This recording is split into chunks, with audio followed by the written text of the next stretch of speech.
Kezia Dugdale.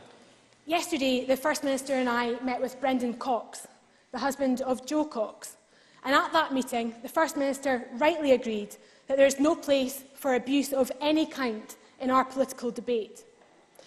A few weeks ago, a prominent internet blogger said of Oliver Mundell, a member of this Parliament, that he is the sort of public speaker that makes you wish his dad had embraced his homosexuality sooner. Does the First Minister agree with me that there is absolutely no place in society for homophobia like this? First Minister.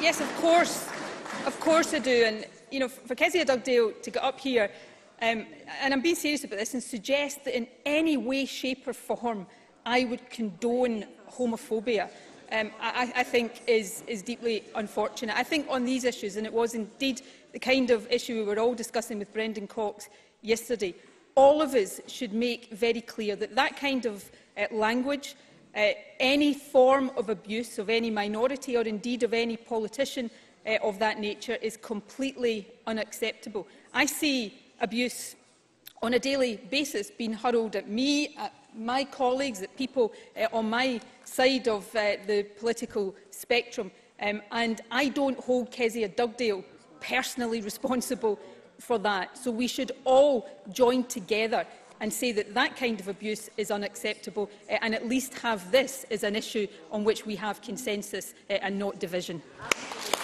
Kezia Dugdale. I very much welcome that response for the First Minister. And of course, this was a remark posted on Twitter by Stuart Campbell, who writes for the website Wings Over Scotland. In the Daily Record, I called out Mr Campbell for his homophobic comment. People should listen to this if they're serious about tackling homophobia and abuse in all of its forms. Mr Campbell has written to me via his lawyer to demand a £10,000 payment for, and I quote, damage to reputation. Presiding Officer, I stand firmly by my comment. I've never kowtowed to a bully, and I will not start today. There is a catalogue of evidence that demonstrates the bile which Stuart Campbell appears to believe is acceptable. So, given we are in a general election campaign, will the First Minister today condemn Wings Over Scotland and anyone else who poisons the political debate in our country? First Minister. I just have condemned anybody who indulges in that kind of language or that kind of abuse. I am not responsible for Stuart Campbell any more than Kezia Dugdale is responsible for people who hurl abuse at me in the name of being a supporter of the Labour Party. But you know what, Presiding Officer? Let's cut to the chase about what is going on here. Kezia Dugdale is asking me about this today because she hopes it means I won't be able to remind her that her colleagues in Aberdeen yesterday voted for a Tory administration there. So I think what we're seeing here today is a bit of a political smokescreen. So let me put it beyond any doubt.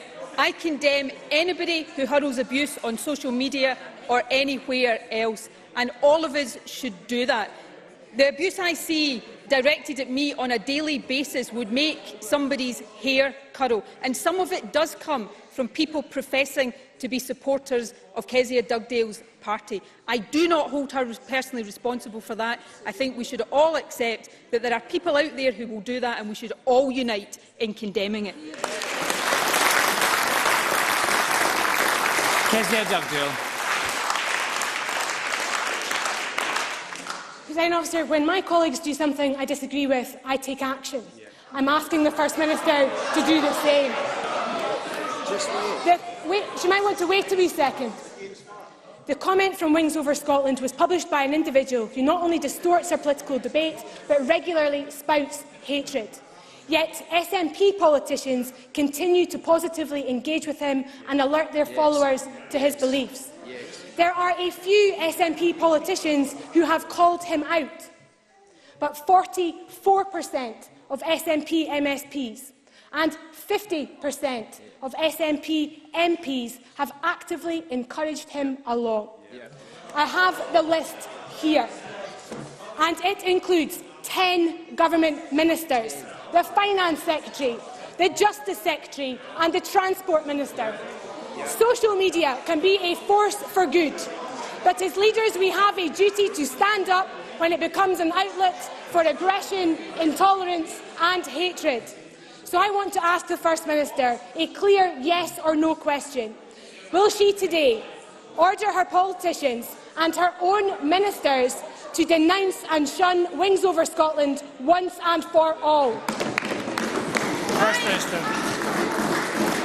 I follow thousands of people on Twitter, and I am followed by hundreds of thousands of people on Twitter. Is Kezia Dugdale really trying to say, if I was to go through Kezia Dugdale's tweets or the tweets of members of her group or members of her party, and I came up with retweets that were somehow unsavoury in some way, is she really saying that she would hold herself personally responsible for that? This is absolutely ridiculous line of questioning, Presiding Officer. I unequivocally condemn abuse of any kind. I've got a list here of abuse that's been hurled by me by many people who are now Tory councillors in Scotland. I've had abuse from people who have been members of the Labour Party. I've been called a fascist and a Nazi, or my party has, by Ian Smart, who was a senior member of the Labour Party, and I didn't hold Kezia Dugdale responsible. Let's cut to the chase here. This is a smokescreen being erected by Kezia Dugdale today, because her party is in disarray, it is in civil war, it is in meltdown, and as leader of the party, she's directing this at me to hide one simple fact. As leader of the Scottish Labour Party, she is not in control of her own party because she can't stop her councillors going into coalition with Tories up and down the country. That's why she's asking about this today, as a smokescreen to protect herself against the state of her own party.